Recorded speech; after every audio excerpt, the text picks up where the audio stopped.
పవిత్రమైన తిరుమల శ్రీవారి లడ్డు తయారీపై నెలకొన్న వివాదం చిలికి గాలివానగా మారింది. రాజకీయ దుమారాన్ని రేపుతుంది. రాష్ట్ర రాజకీయాల్లో నాయకుల మధ్య మాటల యుద్ధానికి తెరతీసింది. ఆరోపణలు ప్రత్యారోపణలకు కారణమవుతుంది. తిరుమల పవిత్రతనే ప్రశ్నించేలా లడ్డు ప్రసాదంపై వివాదం చెలరేగడం దేశవ్యాప్తంగా చర్చనీయాంశమైంది.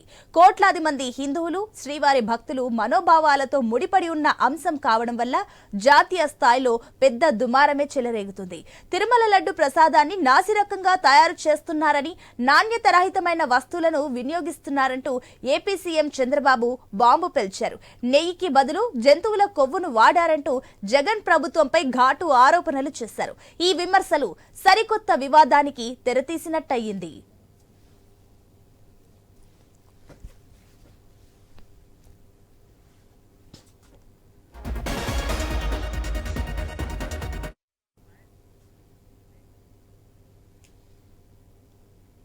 తిరుమలలోని లడ్డు వివాదం 4-5 రోజుల నుంచి కొనసాగుతూనే ఉంది. దానికి ఒక లాజికల్ ఎండ్ అన్నట్లుగా రాష్ట్ర ప్రభుత్వం ఐజీ స్థాయి అధికారులతో మొత్తం వ్యవహారాన్ని విచారించేందుకు సిట్ ని నియమించింది. ఈ సిట్ ద్వారా మొత్తం తిరుమలలో గత 5 ఏళ్లలో జరిగిన అపచారాలన్నీ కూడా వెలికి తీస్తామని చంద్రబాబు మీడియాకు చెప్పడంతో లడ్డు ఇష్యూ ఇప్పుడు కొత్త మలుపు తీసుకుంది. అటు సీఎం చంద్రబాబు జగన్ మీద తీవ్ర స్థాయిలో విరుచుకుపడ్డారు. జరిగిన అపచారానికి విచారం వ్యక్తం చేయకుండా ఎదురుదాడి చేస్తారా అని మండిపడ్డారు. అధర్మం, అన్యాయమని ప్రధానికి లేఖ రాయడమేంటి అని నిలదీశారు.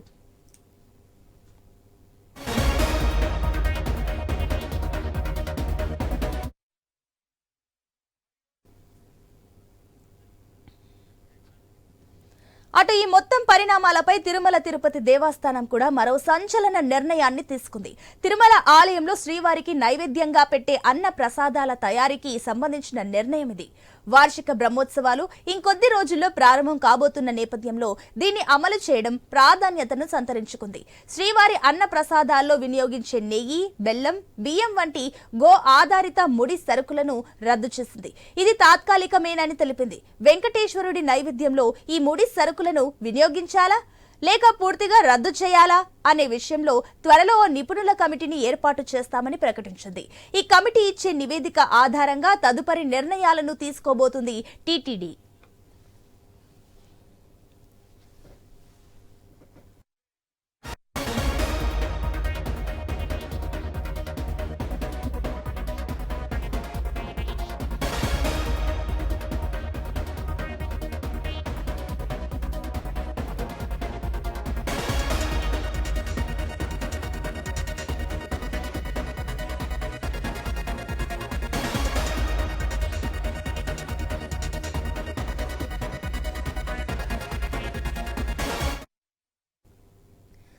వాస్తవానికి నెయ్యి కొనుగోలు వ్యవహారం తిరుమలలో దశాబ్దాలుగా ఒకే పద్ధతిలో జరుగుతుంది. ప్రతి 6 నెలలకోసారి ఆన్లైన్ టెండర్ల ద్వారా L1 గా నిలిచిన వారిని ఎంపిక చేస్తుంటారు. ఇక టీటీడీ బోర్డులో సభ్యులుగా ఉండే వారిలో కొందరితో కొనుగోలుకు ఏర్పాటైన సబ్ కమిటీ టెండర్ దక్కించుకున్న సంస్థ ప్లాంట్ ను పరిశీలించి నాణ్యత ప్రమాణాల్ని విశ్లేషిస్తుంది. అభ్యంతరాలుంటే చెబుతుంది. టెండర్ రద్దు చేసేందుకు కూడా సబ్ కమిటీకి అవకాశం ఉంటుంది. నెయ్యి కాంట్రాక్ట్ దక్కిన సంస్థ సరఫరా చేసే ప్రతి ట్యాంకర్ తో పాటు నాణ్యత ధృవీకరణ పత్రాన్ని NABL గుర్తించిన ల్యాబ్స్ నుంచి తెచ్చుకోవాలి. ట్యాంకర్ తిరుమల చేరుకున్న తర్వాత మరోసారి 3 శాంపుల్స్ ను తీసి వేరువేరుగా పరిశీలిస్తారు. ఈ 3 శాంపుల్స్ నాణ్యత ఓకే అయితేనే ట్యాంకర్ కు అనుమతి లభించింది. ఒకవేళ విఫలమైతే వెనక్కి వెళ్లాల్సిందే. ఇలా ట్యాంకర్ వెనక్కి వెళ్లడం గతంలో చాలా సార్లు జరిగింది. అంతెందుకు ఇప్పుడు లడ్డుల తయారీకి నెయ్యి సరఫరా చేసిన తమిళనాడుకు చెందిన AR డైరీ ట్యాంకర్లు కూడా వెనక్కి వెళ్లాయి. ఈ ట్యాంకర్లు తిరుమలలో ప్రవేశించలేదు. ఆ నెయ్యిని లడ్డు తయారీలో వాడనే లేదు.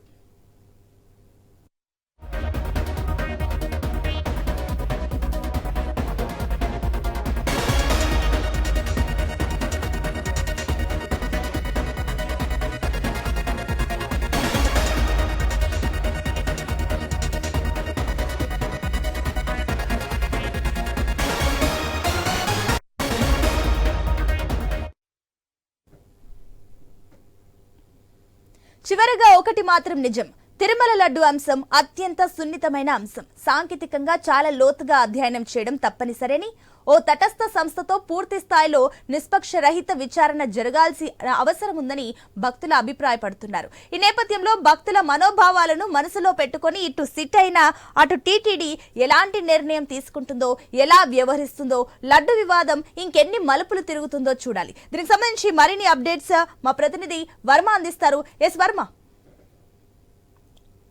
సునీత, లడ్డు సంబంధించిన ఇష్యూకు ఫుల్ స్టాప్ పెట్టేందుకు ఇప్పటికే ఏపీ ప్రభుత్వం అన్ని రకాల చర్యలు తీసుకుంటుంది. దీనికి సంబంధించి ఈ రోజు భక్తుల మనోభావాలను దృష్టిలో పెట్టుకొని శాంతి యాగాన్ని శ్రీవారి ఆలయంలో నిర్వహించడం జరిగింది. అలాగే గోవుకు సంబంధించిన పదార్థాలైన పంచద్రవ్యాలతో కూడా ఆలయంలో శుద్ధి కార్యక్రమం నిర్వహించడం జరిగింది.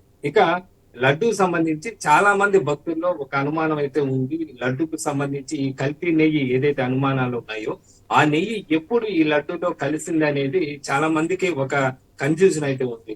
దీనిపైన నిన్ననే ముఖ్యమంత్రి చంద్రబాబు పరోక్షంగా ఒక క్లారిటీ కూడా ఆయన ఇవ్వడం కూడా జరిగింది. లడ్డుకు సంబంధించి 2024 అంటే గత జూలైకి సంబంధించి 6వ తేదీన మొట్టమొదటిసారిగా ఏఆర్ కంపెనీ సంబంధించిన ట్యాంకులు తిరుపతికి చేరుకోవడం జరిగింది. లడ్డు ట్యాంక్ నెయ్యి ట్యాంకులు మొట్టమొదటిసారిగా మార్చిలో దీనికి సంబంధించి టెండర్ ఈ కంపెనీ హాజరైంది.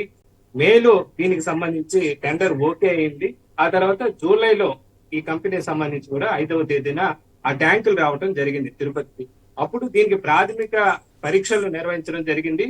అనంతరం ఈ ట్యాంకర్లకు సంబంధించిన నెయ్యిని లడ్డూలో వినియోగించినట్లుగా కూడా మనకు ముఖ్యమంత్రి మాటలు బట్టి తెలుస్తోంది. ఎందుకంటే ముఖ్యమంత్రి సాక్షాత్తు 4 ట్యాంకర్ల ఏఆర్ సంబంధించిన నెయ్యిని ఈ లడ్డూలో వినియోగించడం జరిగిందని, అప్పటికే వినియోగించడం జరిగిందని చెప్పి కూడా ఆయన చెప్పడం జరిగింది. అలాగే 16వ తేదీ మళ్ళీ కూడా ట్యాంకులు వచ్చినప్పుడు దానిపైన మరోసారి దాని మీద మళ్ళీ అనుమానాలు రావడంతో ఈవో శ్యామలారావు దాన్ని ఎన్డీడీపీ టెస్ట్ కు పంపించాలి. అడల్టరేషన్ టెస్ట్ అంటే గత టీటీడీ చరిత్రలో ఇప్పుడు వరకు నెయ్యికి అడల్టరేషన్ టెస్ట్ అను నిర్వహించలేదు. కేవలం తిరుమలలో ల్యాబ్ ఉంటుంది, ఆ ల్యాబ్ లో టెస్టులు నిర్వహిస్తారు. ఇంకా ఏదైనా అవసరం అయితే బెంగళూరు సంబంధించిన ఫుడ్ రీసెర్చ్ సెంటర్ పంపిస్తారు, అక్కడ టెస్టులు చేయడం ఆనవాయితీగా వస్తుంది. అయితే మొట్టమొదటిసారిగా అడల్టరేషన్ టెస్ట్ దీన్ని చేయడం జరిగింది, ఎన్డీడీపీలో చేయడం జరిగింది. అలాగే నాబార్డు కూడా దీనికి సంబంధించిన పంపించడం కూడా జరిగింది. తర్వాత దానికి సంబంధించిన రిపోర్టు రావడంతో అందరూ షాక్ గురయ్యాల్సిన పరిస్థితి అయితే ఏర్పడింది. అయితే రిపోర్ట్ వచ్చే నాటికే 4 ట్యాంకుల ఏఆర్ డైరీకి సంబంధించిన నెయ్యిని ఏదైతే లడ్డూలో వినియోగించారు ఈ సాక్షాత్తు ముఖ్యమంత్రి ప్రకటించడం కూడా జరిగింది. అంటే దాదాపు 6వ తేదీన జూలై 6వ తేదీన ఏదైతే తిరుపతికి చేరుకున్నాయో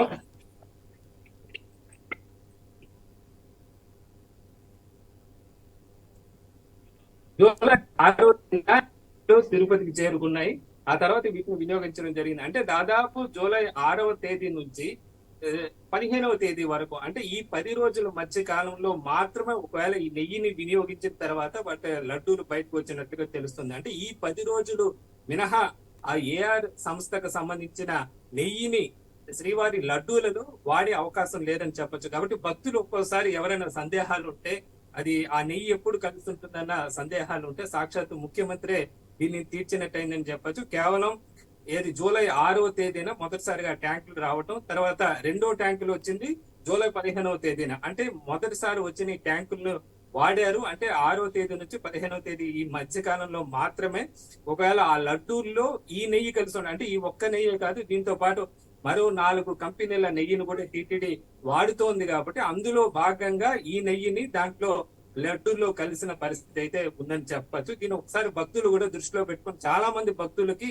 ఇబ్బందికరంగా ఉంటుంది. లడ్డు ఎంతకాలం నుంచి మనం ఆ నెయ్యి వాడిన లడ్డూలు వాడేమేమో అన్న అనుమానాలు చాలా మంది భక్తులు తొలి చేస్తున్నాయి. కాబట్టి భక్తుల సందేహాలు తీరడానికి కేవలం ఈ 10 రోజుల వ్యవధి జూలై 6వ తేదీ నుంచి జూలై 15వ తేదీ మధ్య కాలంలో లడ్డూలకు మాత్రమే ఈ నెయ్యి వినియోగించే అవకాశం ఉంటుందని చెప్పచ్చు. ఎందుకంటే ఆ తర్వాత 16వ తేదీన వాటి మీద అనుమానం రావడంతో వాటిని ల్యాబ్ కు పంపించడం, మళ్ళీ 23వ తేదీన రిజల్ట్ వచ్చిన నేపథ్యంలో ఆ కంపెనీని బ్లాక్ లిస్ట్ లో పెట్టినట్టుగా కూడా ఈవో ప్రకటించడం కూడా జరిగిపోయింది.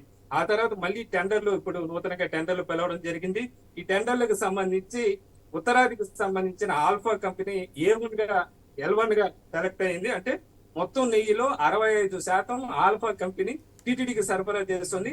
మిగతా 35% నందిని నెయ్యి ఏదైతే కర్ణాటక గవర్నమెంట్ కి సంబంధించిన ఆ నెయ్యికి సంబంధించి కూడా 35% ఆ నందిని నెయ్యిని వినియోగించేందుకు ప్రస్తుతం ఈ 2 నెయ్యిలు ప్రస్తుతం వాడుతున్నట్టుగా కూడా టీటీడీ ప్రకటించింది. త్వరలో మరికొన్ని కంపెనీలు కూడా టెండర్లు వేస్తామని, అవి కూడా ఏదైతే ఈ నాణ్యత ప్రమాణాలు పాటిస్తేనే వాటిని తీసుకుంటామని చెప్పి కూడా నిన్న ఈబో స్పష్టంగా ప్రకటన చేయడం కూడా జరిగింది. గతంలో టెండర్లు వేసినప్పుడు ఇంచుమించుగా 350 రూపాయలకు అటు ఇటుగా టెండర్లు వేయడం జరిగింది గత మార్చి నెలలో. అప్పట్లో ఏదైతే ఈ ఏఆర్ కంపెనీకి సంబంధించి 319.25 రూపాయల 25 పైసలకు కోటి చేసుకొని అది ఈ నెయ్యిని అప్పటి నుంచి ఆ తర్వాత జూలైలో దీన్ని సరఫరా చేయడం జరిగింది. అప్పట్లో దీంతో పాటు ప్రీమియర్ అలాగే ఫరాక్ ఇలాగే మొత్తం 4 కంపెనీలు కూడా అప్పుడు కోట్ చేసాయి. దాదాపు 350 రూపాయలకు అటు అవి కోట్ చేసాయి. అయితే మిగతా కంపెనీలు సంబంధించి కూడా ఆరోపణలు అయితే రాలేదు. తక్కువ ధరకు కోట్ చేసినప్పటికీ మిగతా కంపెనీకి సంబంధించి నెయ్యి అయితే క్వాలిటీగానే ఉన్నట్టుగా కూడా నిన్న ఈవో ప్రకటించడం. కేవలం ఏఆర్ నెయ్యి, ఏఆర్ ఫుడ్ తమిళనాడు ఈ నెయ్యి మాత్రమే లోపాలు ఉన్నట్లుగా కూడా గుర్తించడం జరిగింది. మొత్తం మీద భక్తులు ఏదైతే కన్ఫ్యూజన్ ఉందో,